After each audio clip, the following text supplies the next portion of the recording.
Buenas noches, bienvenidos todos a nuestra cuarta temporada que comienza en vivo hoy domingo 24 de septiembre del 2023 con un dato impresionante. No somos más de 18 millones de ecuatorianos como estaba proyectado para el siguiente censo, sino 16.900.000 y algo como ustedes ven en este gráfico. 51% y algo más mujeres, la minoría somos hombres, 63% viven en los sectores urbanos. Resulta que ahora hay menos afroecuatorianos, o sea, gente que se identifica por lo menos como afroecuatoriana. Guayaquil ha vuelto a ser la ciudad más poblada, la que más ha crecido proporcionalmente en población, más que duplicado su población Daule. Durán está en la primera en crecimiento en volumen, pero no en tamaño. En fin, ¿es esto acertado o no? Porque tan pronto comenzaron los datos, comenzaron las críticas y comenzó el desconcierto, junto con las denuncias, porque la metodología cambiante del censo, desarrollado en circunstancias muy especiales, llevó una serie de cuestionamientos. Y para colmo, el economista Roberto Castillo, director del INEC, que es nuestro invitado esta noche, declaró que a pesar de los datos del censo, los proyectos del gobierno se irán haciendo según las proyecciones que tenían previstas. Así que no se preocupen los GATS porque se vayan a disminuir sus recursos, ni la asamblea porque vayan a disminuir los asambleístas. Entonces, ¿para qué diablos hicimos el censo? ¿Saben lo importante que es esta cuestión políticamente en este momento? ¿No? ¿Cómo puede afectar en uno u otro sentido? Encontraron que el número que disminuyó la desnutrición crónica infantil es exactamente la mitad del que el gobierno se proponía en su periodo. 7 puntos en 4 años, está en 3.5. Mera coincidencia. De todo eso vamos a hablar con alguien que si algún mérito tiene, es nunca haber sacado el cuerpo, el director del INEC.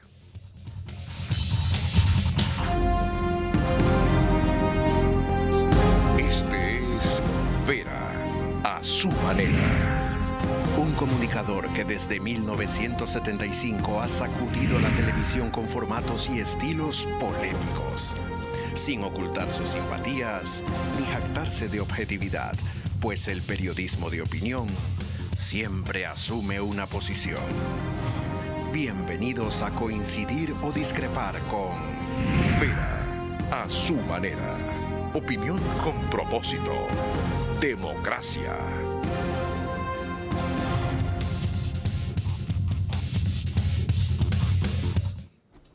Bueno, estamos de vuelta.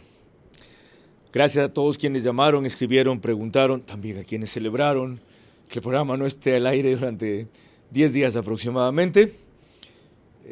Valoro su preocupación, su interés, su crítica, su nostalgia y en algunos casos su pésame también. Nos pueden seguir por Facebook y YouTube, de Vera a su manera. Estamos en Stream TV Cable, canal 15 de Vito TVO 709 en alta definición. DirecTV es canal 194, Manavisión, en Manaví señal abierta, canal 9. Si tienen problema con esas cableras, en todas y esas incluso, estamos gracias a RTU simultáneamente, DirecTV 177, CNT 12, TV Cable 69, Claro TV 30, Cable Unión 09. En radio nos pueden seguir por Centro 101.3 FM, en audio, en imagen para sus plataformas digitales.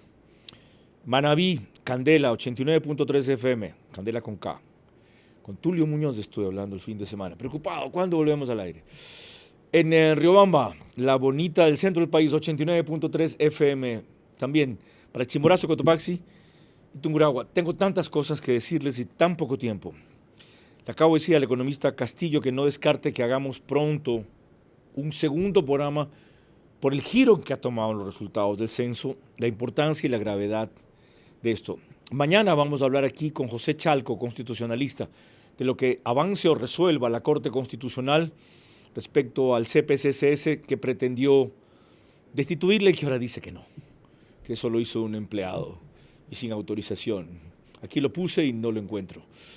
El miércoles va a estar aquí Antonio Tramontana sobre la evolución de las preferencias electorales. El viernes vamos a hablar de cómo debe ser el debate del domingo. Y el domingo concluido el debate, 7 de la noche a 9 de la noche, será un poquito más largo. Evaluaremos la actuación de los dos finalistas. Lorena Ochoa, gráficos antes. Eso no fue lo que yo dije, pero si tú mandas está bien, no hay ningún problema. Ok. Vamos, podemos ir antes con el video, no hay problema, y ya. Ok, gracias. Si ven cómo vengo de comportadito, vamos a ver cuánto me dura la paciencia. Lorena, bienvenida. Gracias, Carlos. Buenas noches y buenas noches con todos ustedes. Iniciemos nuestra cuarta temporada destacando lo que en la tercera temporada dijo aquí hace varios meses el director del INEC, cuando Carlos Vera preguntaba sobre los riesgos de llevar adelante preferentemente una operación de esta magnitud por vía telemática, cuando en Ecuador todavía la mayoría no tiene conexión a Internet. Dada la conexión telemática, la conectividad del Internet, hay la posibilidad de que la familia, por vía Internet, reporte lo que el cuestionario dice. En el Ecuador el 50% de los hogares tiene acceso a Internet. Nosotros le apostamos como innovación al menos llegar al 20% del total de los hogares que se censen por Internet. Respondo tu pregunta de cómo sé si es que me estás respondiendo bien. El desafío es el mismo que me hiciste en la anterior encuesta. Tanto de forma presencial como de forma, si quieres, virtual, dependes obviamente de la credibilidad y la responsabilidad del ciudadano. El censo no te pregunta ingresos, el censo no te pregunta cuántos empleados tienes. El censo es tan sencillo que lo que nos interesa saber es las características más básicas que tú te puedes imaginar en vivienda, agua, saneamiento, trabajo, educación. Ni siquiera te pregunta si recibes o no el bono de desarrollo humano. Bueno. Y había por esa época un debate si iban a preguntar identidad de género o cosas así. Roberto Castillo es economista de la Universidad Complutense de Madrid y Economía y Finanzas tiene un título en Politécnica Nacional. Si sigo con el resto de sus títulos se me acaba el espacio. ¿Cómo es posible que un hombre que domina lo que es metodología como usted haya usado sistemas o métodos tan diversos que minan la credibilidad del resultado? Primero fue lo de Internet, lo telemático, 2 millones, 2 hogares, más 200,000. Después lo presencial, después no podían entrar por problemas de seguridad. Después, en donde no se pudo, por información satelital o indicadores de servicios públicos, han llegado al extremo de que cuando en una vivienda o en algunas, no fue solo en una, no llegaron a ubicar o detectar a nadie, le preguntaron a los vecinos. Entonces, ¿cuán confiable sobre 100 es un censo así, economista? Bienvenido. Carlos, muy buenas noches, un gusto estar acá. Veía el video y digo, bueno, más joven hace algunos meses atrás.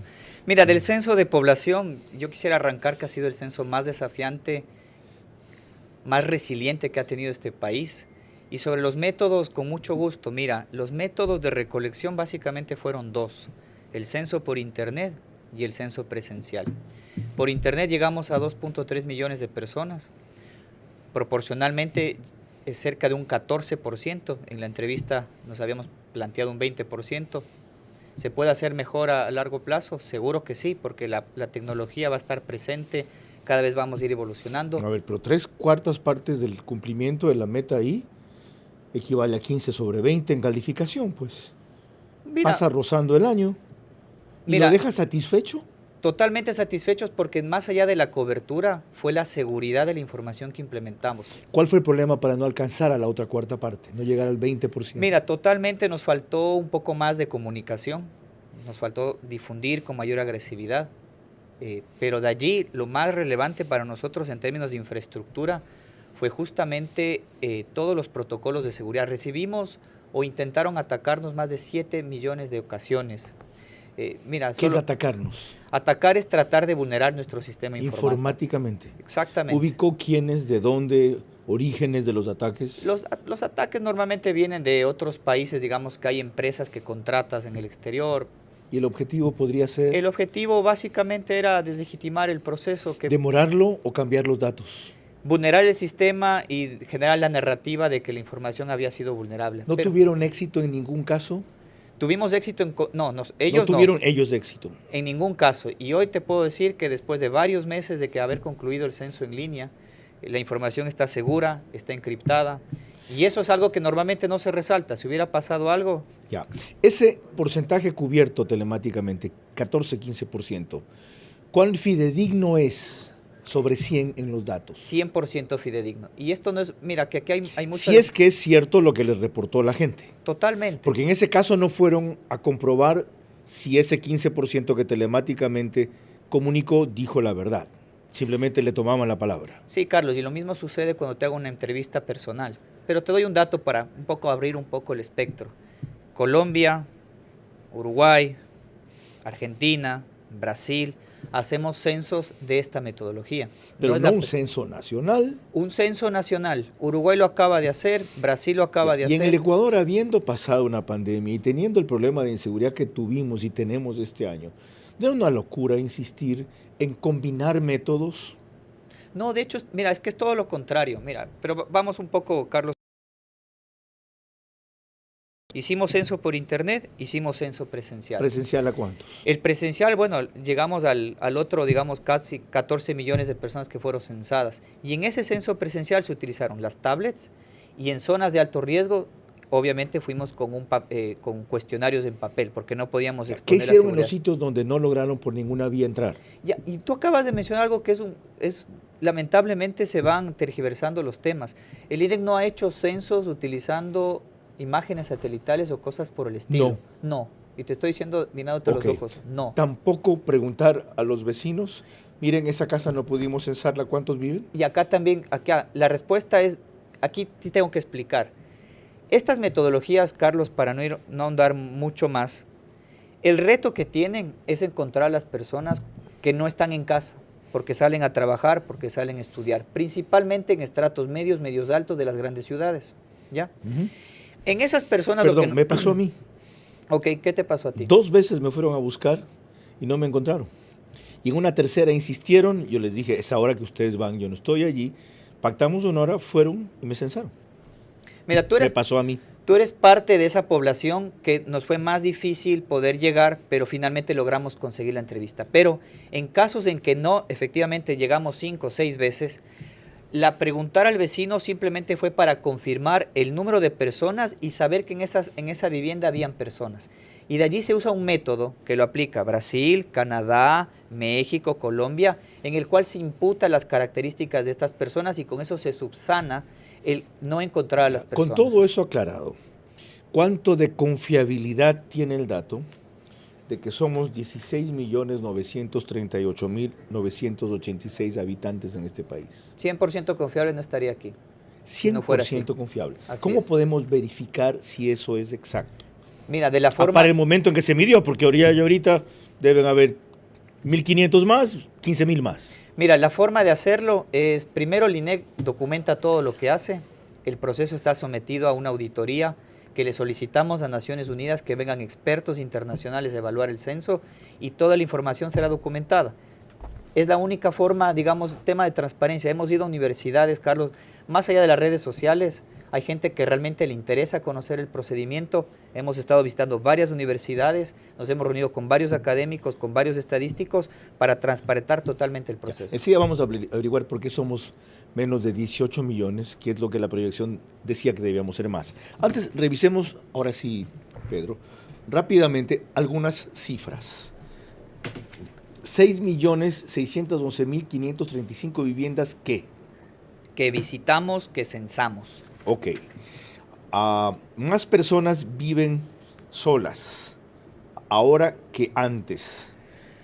Una persona subió de 12.1% a 16.7%, que es el dato más significativo. 2 personas de 15.9% a 20.2% y 5 personas o más decreció de 30.9% a 20.7%.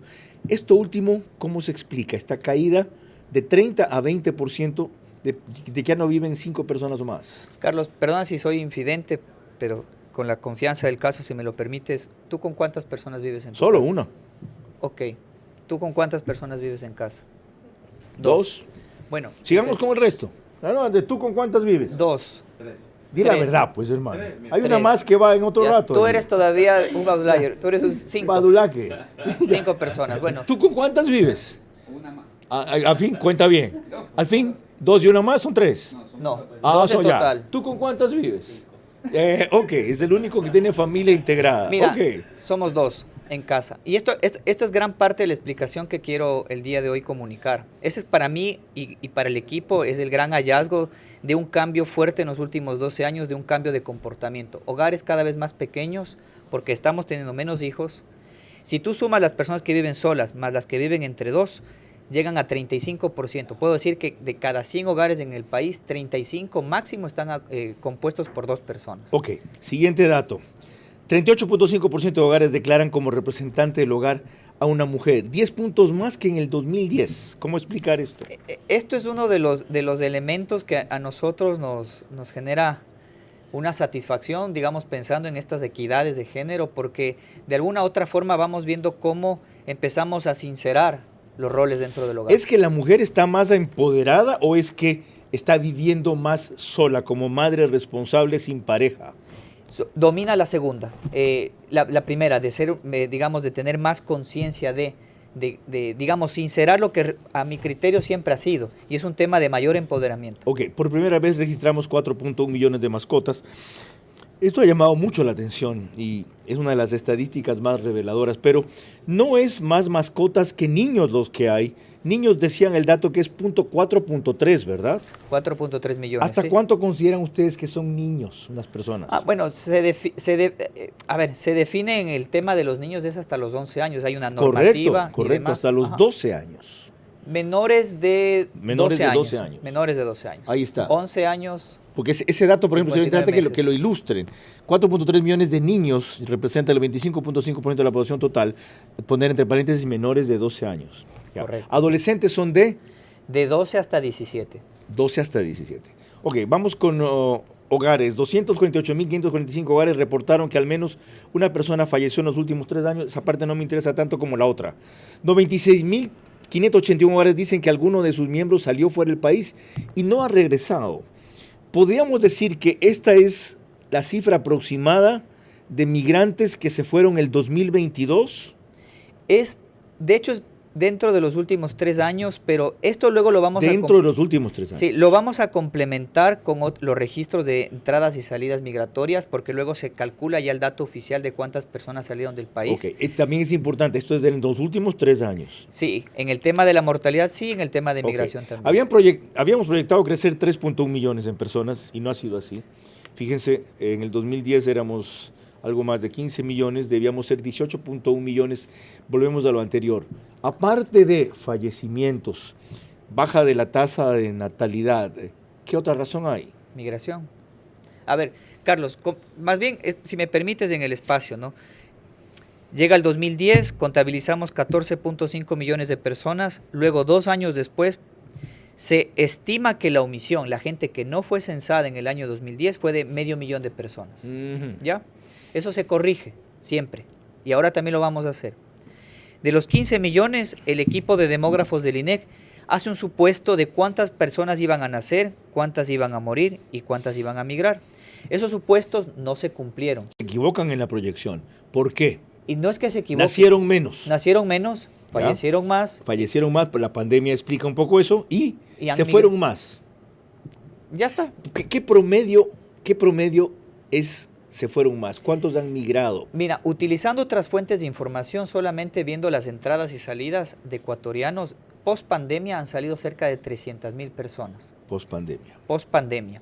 Y en el caso de las defunciones, lo que tú acabas de O sea, es mencionar. 2020, 2021, 2022, cerca de Correcto. 300.000 personas. Correcto. Y lo que acabas de mencionar de las defunciones, sí, tenemos un exceso de defunciones por COVID, o directa o indirectamente Que asociadas. son más o menos 90.000. 90.000, y para ser totalmente, digamos, cerrar la fotografía, también tenemos en los últimos 3 años muertes en exceso de muertes violentas, que bordean ya cerca de las 10.000. Ciertamente, en exceso del promedio. Correcto. Ya. Aquí está la cifra de habitantes que somos, lo vuelvo a repetir, 16.938.986. La siguiente es interesante, el aumento de 2.46 millones de personas en los últimos 12 años. Fíjense ustedes cómo se ha ido produciendo del 2000, ¿qué va? No. Tienes, mira, De la 1950 al 2022, ¿verdad? Correcto. Mira, aquí tienes la fotografía del país del más de los últimos 70 años. El dato es que en los últimos 12 crecimos más de 2.460.000 personas. Crecimos, pero no al ritmo que habíamos proyectado en el año 2012. ¿Por qué? Los elementos que tú acabas de mencionar. Pero si tendría que resumir, Carlos, lo que más explica este crecimiento a menor ritmo es la caída en los niveles de fecundidad. Por eso el ejercicio que mencioné, cuántos hijos tienes, cuántos piensas tener, y lo que estamos viendo con estadísticas del registro civil, las mujeres en promedio se están casando 5 años más tarde. A los 32. A los 32. Antes se casaban a los 27. Si tú te casas más tarde, en tu edad fértil, potencialmente vas Claro, a tener menos hijos a lo largo de tu 40. vida. Ok. Aquí está el dato que tratamos hace un rato. Somos 4.3 millones de niños, que representan el 25.5% de la población. Este me llamó la atención. ¿Cómo así los afroecuatorianos han caído de 4.8% a 7.2%? Mira, este tema de la autoidentificación étnica es un tema muy serio. Hay que analizarlo con mucho detenimiento. En la explicación que técnicamente que hemos dado es, uno, siempre hemos trabajado con los colectivos, entre ellos los afros, pero lo que se observó, y si lo puedes pasar la siguiente, si alguien nos ayuda con la siguiente lámina. No sé si están en el orden que ustedes hicieron. Tal vez sí, si nos ayudan ahí en el monitor con la siguiente. A ver, la siguiente, no, es que no está pues. Yo solo escogí los que quería ver, pero ¿qué quería usted decir? Mira, lo que quería comentar es que en el tema de los hermanos afros, lo que tenemos es una variación de cerca de 224,000 con respecto al censo del 2010.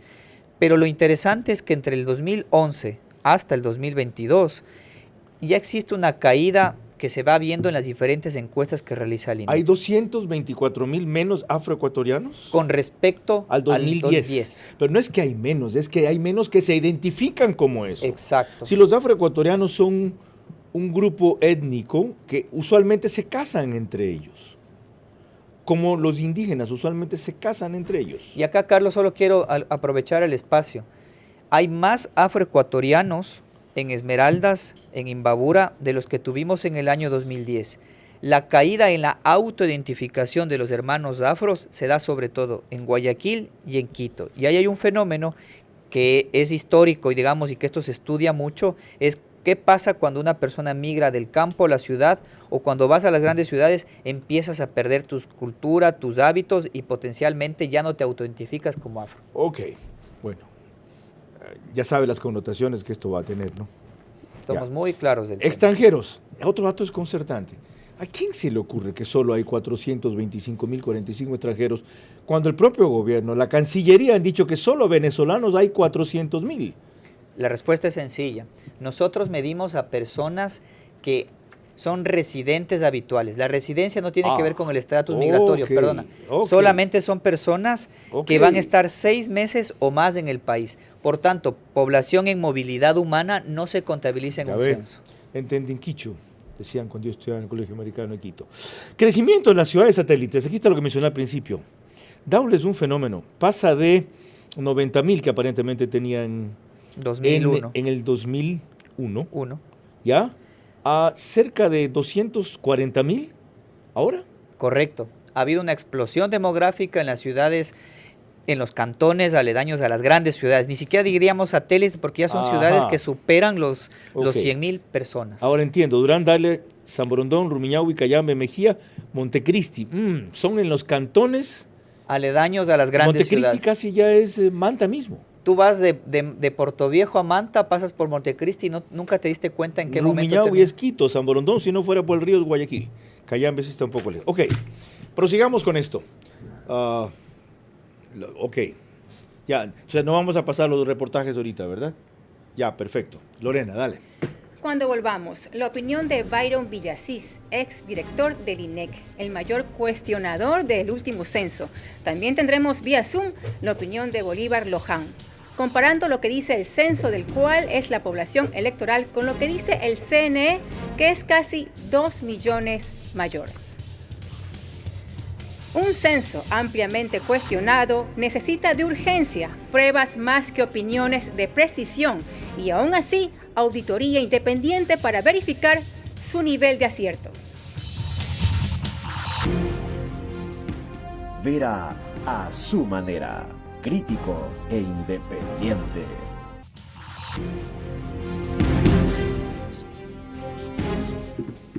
22 horas 28 minutos, seguimos en vivo. Gracias a quienes se acordaron que volvíamos hoy. Cuéntenles a quienes no se acordaron y creen que nos fuimos del todo. No es tiempo todavía. Les recuerdo que el reprise del programa es por OnePlus, canal 14, en Extreme TV Cable CNT y Claro TV, las 3 cableras que lo reproducen, el mismo número, canal 14. Apenas concluye, lo sube el periódico Ecuador en vivo a su portal de noticias y página principal. Gracias a Alfonso Pérez Serrano, que me llamó preocupado. ¿Qué pasa que no veo tu programa en mi periódico? Le expliqué lo que ustedes ya saben. Y en Estados Unidos es impresionante la cantidad de gente que me ha comentado que nos ve en simultáneo por Macro Digital, donde hay una gran cantidad de suscriptores ecuatorianos a esa red. Continuamos, Lorena. En declaraciones para La Posta el viernes pasado, Byron Villasís, ex director del INEC, durante el correísmo, recordó que advirtieron a tiempo el fracaso de esta operación porque, entre otros factores, el uso de distintas metodologías que entre sí son confusas, incompletas e incompatibles. No es que hay menos población en el Ecuador, simplemente censaron a menos población, lo que significa que mucha gente quedó fuera del país. Cuando se baja la población, suben los indicadores de cobertura. Esto puede ser utilizado políticamente por actores como la Presidencia de la República para decir, la cobertura de X servicio público en realidad ha sido más alta porque ha habido menos población. Hay efectos políticos y hay efectos políticos que tienen que ser auditados para que la gente sepa primero cuántos somos y no se vaya a afectar la representación política en la asamblea de todas las provincias, porque un censo mal contado quita asambleístas a las provincias. Lo que pasa en realidad es que el censo redujo su cobertura por mala ejecución del operativo. Aquí hay 2 o 3 cosas que aclarar.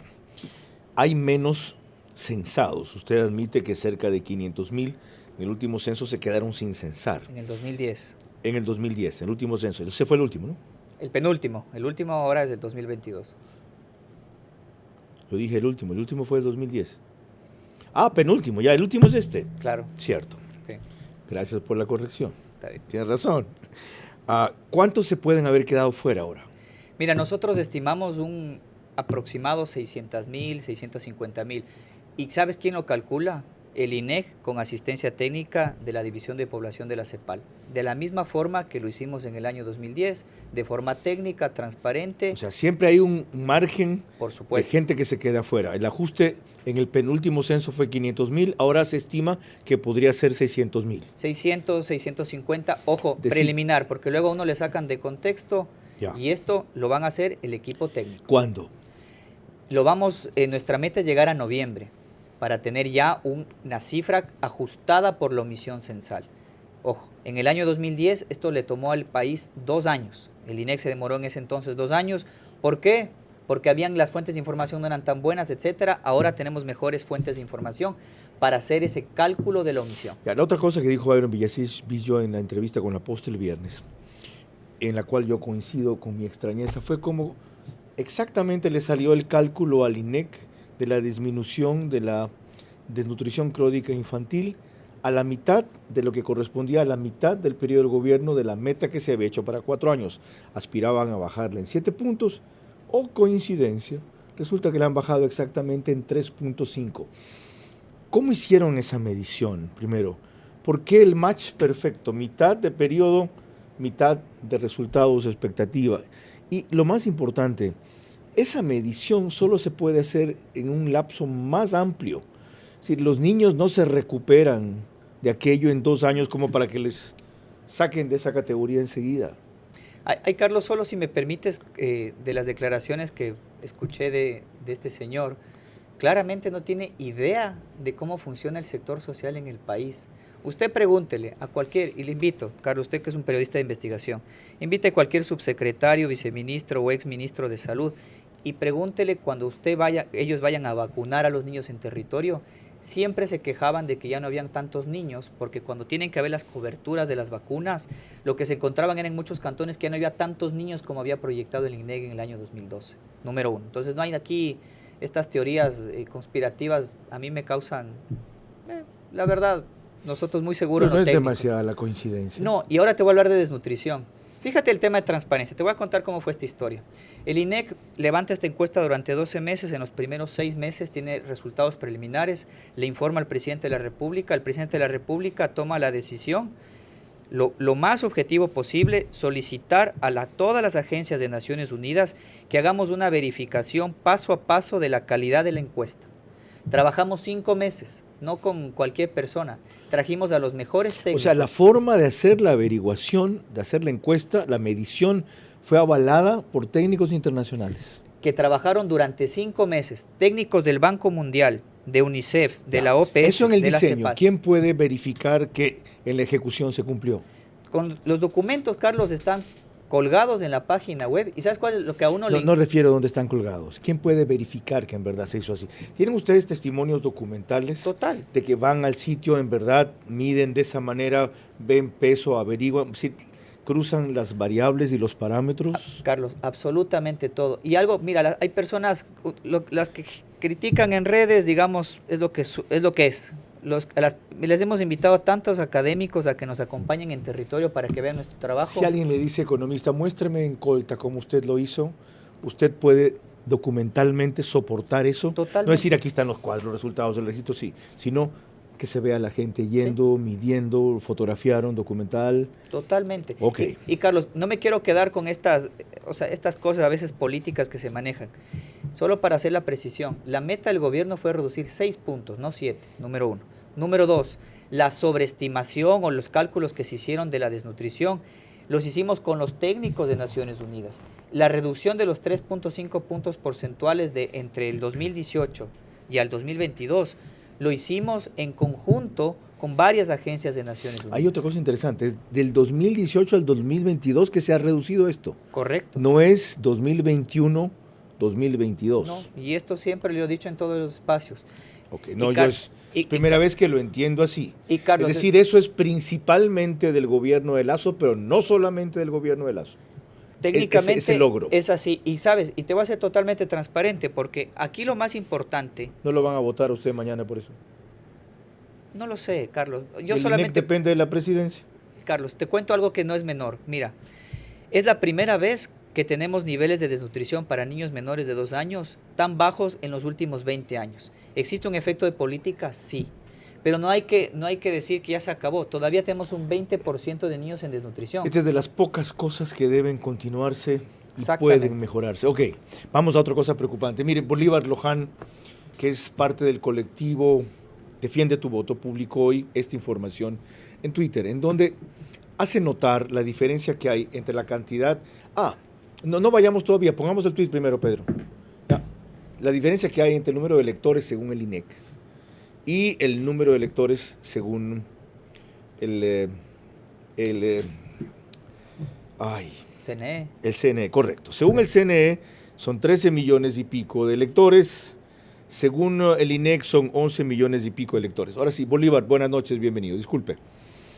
¿Cómo explicar esa diferencia y cuál es su preocupación respecto a ella? Muy buenas noches. Apenas publicados los resultados del censo de 2022, yo construí el padrón electoral o registro electoral al momento del censo. Y eso me da una cantidad de 11.358.161, considerando los rangos de edad entre 16 hasta donde haya datos. En cambio, el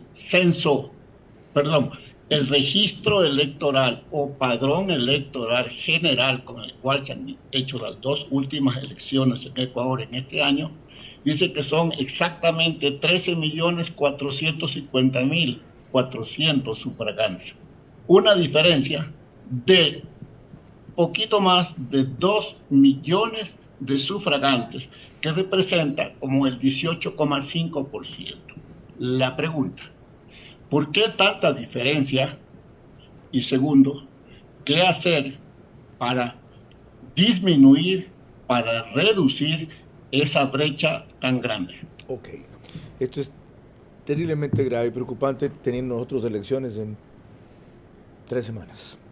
¿Cómo explicar esa diferencia? Mira, no conozco el detalle, más bien gracias porque es un tema no menor y Gracias es por extremadamente coincidir. relevante. Uf, Primero, para aclarar, el dato con el cual trabaja el CNE, que viene de las bases de datos del registro civil, tiene un pequeño detallito, que ellos no pueden. Con los técnicos del CNE y los técnicos del INEC hemos trabajado largo y tendido. Y es que las personas que están en el registro, en el CNE, que vienen del registro civil, también tú tienes extranjeros, pero que el registro civil no sabe que están fuera del país. O sea, tú puedes ser, y también tienes personas que han fallecido, pero que todavía, o que si fallecieron en el exterior, todavía no están pero registradas. nunca para esos márgenes de diferencia ustedes estiman, si no anoté mal, en 11.358.000, número redondo, la población electoral, según el censo 2022, y el CNE en 13.045.000. Mira, tendría que confirmar el porcentaje de la población o el número absoluto de personas censadas que tienen más de 15 años para poder Se sufragar. puede hacer con urgencia esa verificación porque resulta que si el CNE se atiene a su cifra, o sea, pueden haber casi 2 millones de votos de más que aparezcan ahí que no necesiten explicación. ¿Saben por qué además? Porque el CNE le ha dicho al colectivo Defiende tu Voto que no va a publicar el acta de sufragantes.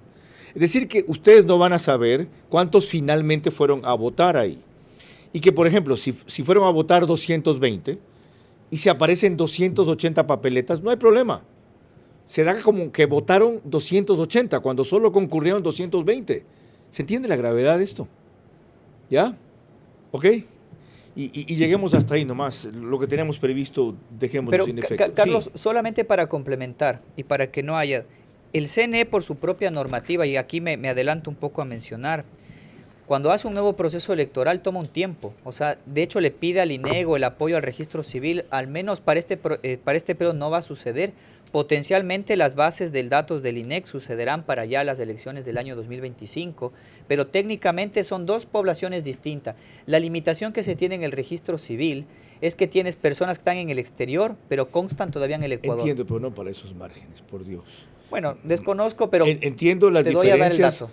en las que base a la que uno procede. Ustedes de un censo de población que acaban de concluir, los otros en función de un registro civil que no está necesariamente actualizado.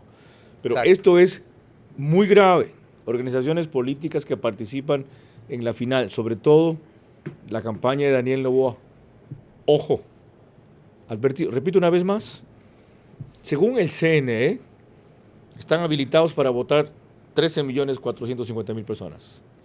Según el censo, están habilitados para votar 11.358.000 personas. Exacto, esto está en ese gráfico que lo puso hoy Bolívar Luján en su tweet y pertenece al colectivo Defiende tu Voto, que de paso han querido enjuiciar por parte de ese organismo. Lorena. Cuando volvamos lo que dijo hace algunos meses el decano de la Facultad de Economía de la UES, Juan Manuel García, y lo que dice ahora respecto a las mediciones del INEC. Un censo ampliamente cuestionado necesita de urgencia, pruebas más que opiniones de precisión, y aún así auditoría independiente para verificar su nivel de acierto. Vera a su manera, crítico e independiente. En 15 minutos serán las 23 horas. Está bien, ¿no? Es domingo 24 de septiembre. Primer programa de la cuarta temporada de Ver a su manera. La primera plana de la prensa mañana es la siguiente. El Universo dice: la Corte Constitucional espera a vocales del CPCC según audiencia pública. De eso es nuestro programa de mañana. Parroquia Calacalí irá 2 veces a las urnas en octubre. Se alistan marchas por decreto ley, reubicación de familias afectadas. Migrantes de Ecuador entran por Honduras. Porcentaje de población joven se reduce en el país según último censo. Expreso, primera plana, los desastres naturales, una alerta para la salud financiera. Troles, el apoyo de la comunicación oficial. No puedo creer, ¿también? Jaime Bailey dice: hay mucha gente que pudiendo ser libre le da miedo serlo. Vocales del CPCC en el banquillo de la Corte. Hernán Torres gana confianza en Emelec. Y termina el caso de Pedro Merizalde. El diario en Manabí, 11 asesinados en Manabí. Los crímenes se perpetraron en Puerto López, Manta, Montecristi y San Vicente. 5 cuadras de fe, esto es la multitud que acompañó a la procesión de la Virgen de la Merced, que copó cerca de 5 cuadras. Barcelona gana 1-2 al Cuenca y sigue en la pelea por la etapa, y el Palacio de Justicia en Portoviejo lleva 260 días paralizados. Lorena. Juan Manuel García, decano de la Facultad de Economía de la UES, explicó meses atrás de esta manera por qué las diferencias tan frecuentes entre lo que el INDEC mide y lo que la realidad demuestra. Y es el entorno en donde el INEC sí tiene que identificar a través no solamente el índice de precios del consumidor, porque hay también que medir que hay un costo en la zona urbana y otro en la zona rural, que efectivamente sí lo miden. Es confiable la información, pero la percepción y la realidad que todos tenemos evidentemente es distinta y es más alta. Economista Juan Manuel García, buenas noches y bienvenido. Disculpe, usted es decano de la Facultad de Economía de la UTPL, ¿verdad? Le pusimos ahora V's en caracteres. Sí. Sí, efectivamente. Ya no tengo el gusto de ser el decano de la Facultad de Economía de la UES, ahora me encuentro en la UTPL. Ok, aclarado eso. ¿Ratifica usted o no la opinión que entonces tenía respecto a esa variable y es aplicable a lo que estamos examinando como mediciones del censo? Bienvenido. Bien, muchas gracias, Carlos. Sí, la ratifico. Creo que efectivamente un censo igual tiene un margen de error, tanto en su construcción estadística como en su aplicación en territorio, y este censo ha tenido algunos inconvenientes en el levantamiento de información a nivel territorial. Son datos interesantes, afectados recientemente o en la última fase del levantamiento de información por la migración no formal, lo cual efectivamente nos ha hecho ver que cerca de 300,000 personas han salido o han migrado hacia distintos sectores fuera del país. Es una sorpresa el hecho de que no llegamos a los 18 millones de personas que esperábamos hacerlo así, y también los datos que nos van a tocar replantear muchísimas de las cosas de planificación a nivel nacional. El hecho de que ya tan solamente somos 3.2 integrantes por cada familia, por cada hogar en el Ecuador, es un decrecimiento que nos va a tener que poner a pensar seriamente, por ejemplo, en la cuestión del seguro social. La pirámide invertida es cada vez una realidad más cercana, ahora sí, y debemos ponernos a planificar qué es lo que va a suceder con esto. ¿Cómo se puede auditar, verificar, cruzar, autenticar los datos del censo más allá de la auditoría internacional que ya anuncia el economista Roberto Castillo que se va a hacer? Esto con urgencia para saber que estamos procediendo sobre una base cierta más allá del margen de error que en la población que cubre puede tener, pero no en los datos que esa población le transmite, aunque tampoco hay una fidelidad de 100%, pero ahí la aproximación a lo cierto es cada vez mayor. ¿Quién debería hacer ese examen para dejar esta discusión inicial? Esto no es confiable, esto está mal hecho, la metodología la cambió, hay gente que no cubrieron, en fin, todo lo que se está dudando y cuestionando en este momento de una herramienta, por el caso de la seguridad social que usted acaba de mencionar, indispensable para nuestra planificación futura. Yo creo que hay algunos elementos. El primero son las universidades o los investigadores que nos encontramos en las universidades. El momento ya de hacer los cálculos de muestras, de tamaños muestrales en función del universo, nos vamos a encontrar con la realidad. Es decir, vamos a ir a ciertos sectores en donde probablemente encontremos o no encontremos el tamaño poblacional que se sugiere del censo. Ese es el uno. El otro es la revisión matemática. La ventaja es que con inteligencia artificial y con todos los sistemas que se manejan estadísticos, uno puede efectivamente analizar la normalidad de los datos, es decir, que hayan sido bien levantados, que se ajusten a una serie de pruebas estadísticas. Y el tercero es que independientemente de eso, ningún censo es perfecto y que tendrás que ir aplicando los factores de corrección en función de lo que la realidad te vaya mostrando. El COTAD se va a ver afectado también, porque la asignación de recursos hacia las poblaciones, uno de los indicadores es el tamaño poblacional. Entonces, al ver que si bien Guayas, Pichincha y Manabí son las tres más grandes, hay otro grupo de provincias que son también interesantes, y va a haber mucha discusión sobre eso en función poblacional, ¿no? Economista, muchas gracias. Señor director del INEC, ¿qué piensa de lo que sugiere Juan Manuel García sobre cómo ajustar, verificar, contrastar, ratificar los datos del censo para empezar a proceder ya sobre esa base y no seguir dudando ya de la que nos proporciona? Mira, tema es transparencia, convocar a gente técnica, demógrafos que conocen del tema.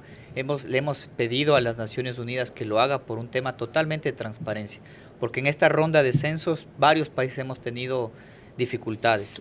Pero también instancias nacionales de admisión a universidades, ¿no tienen problema? Ninguno, siempre y cuando, insisto, técnicos, apolíticos, porque sabemos obviamente todos los temas. Nadie es apolítico. En los ser técnicos, apolítico es una posición bueno, política. Puede decir usted no partidista. No partidista, gracias por la presión, así Ok. como yo te suelo sugerir Gracias, precisiones ok. en mis Usted términos. tampoco es apolítico, entonces no Exactamente. comencemos, felizmente. Carlos, solo para que no se me vaya. Sí. Mi equipo acaba de procesar personas mayores de 15 años, de acuerdo al censo de población, 12.625.997. Dato concretito. Esas son las que podrían ser electores. De acuerdo a la población contabilizada en el censo de población. Ya, no 11.358.000 y tampoco 13.450.000, es decir, me parece que el cerca 13 millones era el dato que daba el señor de Sí, la población. Bolívar Loján, Bolívar población electoral del CNE. Exacto. Es decir, según ustedes, la población electoral es 900.000 menor de lo que el CNE, más o menos. Y ojo que de los 12.600.000 puede aumentar, no sé, 12.700.000, pero al parecer no hay una diferencia tan fuerte, lo cual, digo, Ahora, es a llamar partir la de los 16 años que puede votar voluntariamente, Claro. no de los 15. Dije, bueno, mayores de 15 años contempla los 16 en adelante. Ese es el dato concreto que te acabo de mencionar. Ok, ya Ahora, veo. con respecto Sí. para que no quede suelto la precisión que él acaba de mencionar, el otro panelista es clave, y eso es lo que estamos haciendo. Y ahí creo que hubo una mala confusión de los temas de imagen satelital. Gracias a la imagen satelital y sobre todo a los medidores eléctricos, Carlos, podemos tener con mucha más precisión el cálculo de la población que no censamos, la omisión censal. Y esto es algo que ya se usa en otros países. O sea, básicamente ponemos en un plano la población que fue contada de acuerdo al censo y contrastamos con otras fuentes de información y luego con ello se puede cuantificar la omisión y lo vamos haciendo sector por sector. Ya va a ver que Lorena le tiene algunas preguntas interesantes a propósito de esto. Ahora al final, Lorena. Así es, Carlos. Cuando volvamos, mis 5 preguntas para nuestro invitado de esta noche que deben ser respondidas únicamente en términos de sí o no. Sus reflexiones finales y el comentario de Carlos Vera. Un censo ampliamente cuestionado necesita de urgencia pruebas más que opiniones sobre su precisión y aún así auditoría independiente para verificar su nivel de acierto. Vera a su manera, crítico e independiente. En 4 minutos concluimos. Mañana tratamos aquí con José Chalco en vivo, constitucionalista, lo que resuelve la Corte Constitucional sobre la pretensión del Consejo de Participación Ciudadana y Control Social, principalmente su presidente, de destituirla. El rito final está siempre a cargo de nuestras conductoras. Lorena. Así es, Carlos. Le recordamos a nuestro invitado de esta noche que sus respuestas únicamente en términos de sí o no. Número 1. ¿Está usted dispuesto a renunciar si técnicamente se le comprueba que las cifras que desconciertan son producto de los errores en la metodología del censo? ¿Sí o no? Sí. Número 2. ¿Admite que fue un error haber mantenido la decisión de hacer el censo preferentemente a la mayoría por Internet? No fue un error. Número 3. ¿Puede usted averiguar cuántos y cuáles fueron los encuestadores que para censar casas en donde no se encontró respuestas preguntaron a los vecinos? ¿Sí o no? Lo sabemos, lo tenemos cuantificado y está totalmente público. Disculpen que me haya salido, pero era Número 4. hacer la precisión. El Banco Mundial, que ayudó a financiar el costo de este censo, puede pedir cuentas respecto a la eficiencia en la utilización de los fondos asignados para eso. Sí, y lo tiene que hacer. 5 y última. ¿Va usted a realizar una campaña de explicación más que divulgación sobre los datos más sorprendentes de este censo para no lesionar al extremo su credibilidad, sí o no? Solamente soy un vocero, la respuesta es sí, pero seguiremos difundiendo la metodología y los resultados. Gracias. Economista Roberto Castillo, gracias por su tiempo y por ser esta la primera entrevista amplia a raíz de los datos divulgados el jueves. Ahora, lo que se impone es una divulgación intensa de los datos, así como una verificación urgente, las auditorías que aquí se han mencionado, del nivel de precisión que se tuvo, así igualmente o conjuntamente con identificar el vacío que se ha reconocido de población no censada, de aproximadamente 600,000, y la manera de incluirlos en el registro para tener datos finales, aunque los datos grandes, los gruesos, los porcentajes más significativos no variarían. Para mí hay una cosa urgente, dado que tenemos elecciones en 3 semanas. Definir claramente cuál es el universo de personas en condición de votar. Según la primicia que acaba de dar aquí el economista Roberto Castillo, son 12.625.000 personas. Según el CNE, ya se ha explicado el porqué de las diferencias, son 13.450.000 personas. Pero si esto no tiene una precisión mayor, como el CNE es la mamá de Tarzán en lo que sucede en estos días aquí, puede ocurrir, como les dije, que más de una urna hayan 280 votos cuando solo concurrieron 220 personas a sufragar y no se pueda verificar el porqué de la diferencia. Simplemente, votos serán todas aquellas papeletas que aparezcan en las urnas, aunque correspondan a un número mayor de quienes fueron a depositarlos. O si les conviene, a veces al revés. Fueron a votar 250 y aparecen solo 220. Ese tema no puede quedar sin aclaraciones. Respecto a las demás, este tampoco será el último programa. Es tan grave y tan importante y significativo lo que se ha encontrado que no lo vamos a agotar en una hora. Lorena. Mañana en vivo a las 22 horas analizaremos aquí la decisión que tome la Corte Constitucional en su audiencia para tratar la decisión del Consejo de Participación Ciudadana al conformar la veeduría que destituya a esa Corte, cuestión prohibida por la Constitución. Hasta entonces, gracias por acompañarnos en esta 4ª temporada. Buenas noches.